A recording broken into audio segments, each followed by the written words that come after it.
What is holding your ex back? Why haven't they reached out yet? That's what I'm going to talk about in this video. Number one is that they haven't gone through the stages yet that I talk about. I talk about them in a lot of videos, but make a note for after this video to watch stages your ex goes through during no contact here on my channel. I'll also link to it in the description below. But basically, your ex has to go through this emotional, mental, psychological journey to where not only do they see your strength, they see that you can stay away, but they are able to feel potential loss and even loss that you could get away from them. And it's really important that you stay away so that they don't get further away from you. They're not trying to run further away and faster. If they don't do that, they can get through the first stage, which is relief. And once they get through that stage, usually your odds start to improve that they will reconsider, they'll think about this, and that they will reach out to you. Obviously, it doesn't always work for all you comment warriors who want to remind me of that, but I know from 20 years of experience that it works a lot and that there's good reason to have some hope and that it's the best thing to do for your own self no matter what happens. So number two, if they haven't gone through the stages, then another possible reason is that they don't want to lead you on. And this is often because they are still confused, they're still unsure, and they're considering reaching out. They might even want to. They think it would feel good to talk to you, to hear your voice, maybe even to see you face to face.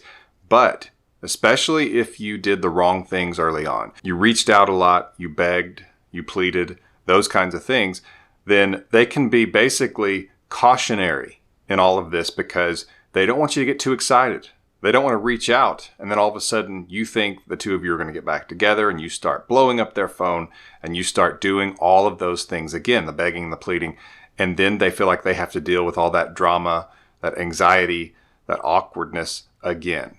And so if you did that, hopefully and usually it's just a delay, but that can be what's delaying them is that they think, if I reach out, it would feel so good to talk to him, so good to talk to her. But if I do, then he's going to think I want to get back together. She's going to think that I'm ready and we're just going to hop back into this and I'm going to start hearing from them constantly and I'm not ready for that. So I don't want to lead them on because I don't want to have to deal with that. And so that can be what they're thinking. That can be why they haven't reached out yet. That can be what's holding them back. Before I get to number three, get some more information on a powerful workshop that I'm doing with my staff coach, Coach Ken. It's called Relationship Reignite. If you want to reunite with someone, if you want to save a relationship that's on the blink, that could be headed for breakup, separation, or even divorce, this workshop is for you. Get information. You can get it at myexpatcoach.com or the link is in the description below. And it's an intense workshop that guides people to save a relationship and has amazing information that will change your life in terms of learning about attraction and relationships. Number three on what could be holding your ex back and preventing them from reaching out. Peer pressure or brainwashing. And I have a video about this that I'll link to in the description below. But basically, sometimes single friends want your ex to stay single because they think it'll be more fun to have a single friend because they can go do things together and they don't have to worry about you getting in the way. They want someone who they can go out with, hang out with, travel with, whatever. And they feel like if they got back together with you, that wouldn't happen. And so they can say things. Sometimes they're condescending or they're subtle and they're trying to keep your ex from reaching out. And if your ex was to go to them maybe, then they would remind this person of all the bad things, or they would make some up, or they would just slam relationships in general. And a lot of times it's because misery loves company. They don't want to have to watch them be in a relationship and be in love and all that stuff.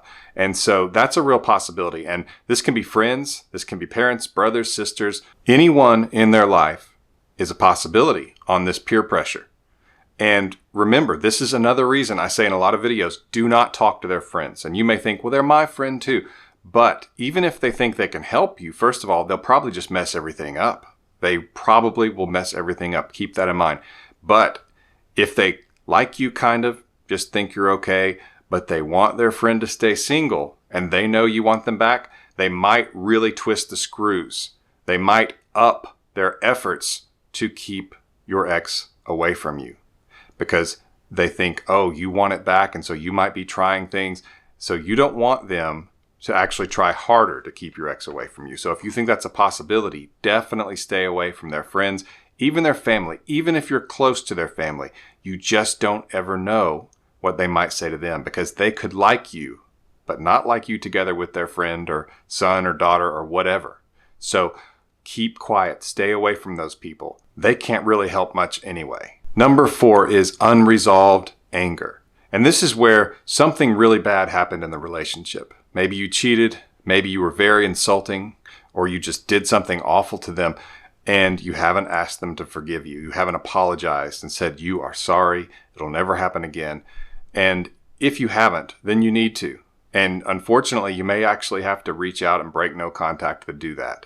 And if you are considering this, keep in mind that usually this is not the case. We're not talking about arguments or a needy response after the breakup. As a matter of fact, it will look a lot more needy if you apologize for being needy. Actions speak a lot louder than words.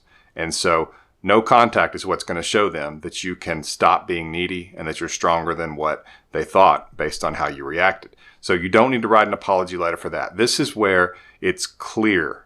This is something that would be generally wrong to anybody. So it can be, like I said, anger, cheating, or something you said or did to their family.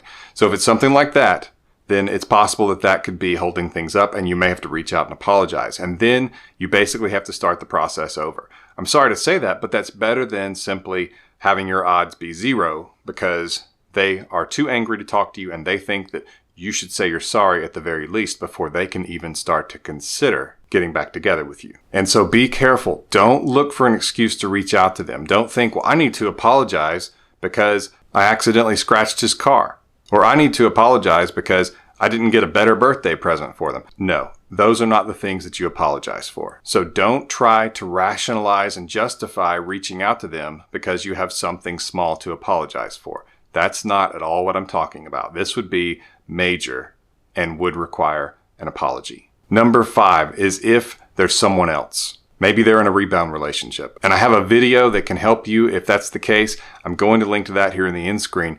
But basically, if there's someone else, you cannot reach out. The rules stay the same because if they're focused on this other person, then you are actually going to be less effective. And it's possible, if you were to reach out while they were with this other person, that they could see you calling or texting and they would feel the need to explain to this other person what's going on. And then they're going to say something like, I'm not interested. And they might even say some bad things about you that would be hurtful and that is not what you want them saying, because when they say it, even if they're exaggerating or they don't fully mean it and they're just basically saying it to make this other person feel better or not be jealous or they don't want to upset this other person, even if they don't fully mean it, saying it, verbalizing it can have an impact on them. And it can make you appear less attractive to them, even though it's their own words. So you do not want to contact. You want to stay away. But I have a whole video about that I'm going to link to here in the end screen. Thank you for subscribing. This has been Coach Lee. And as always, thank you for watching.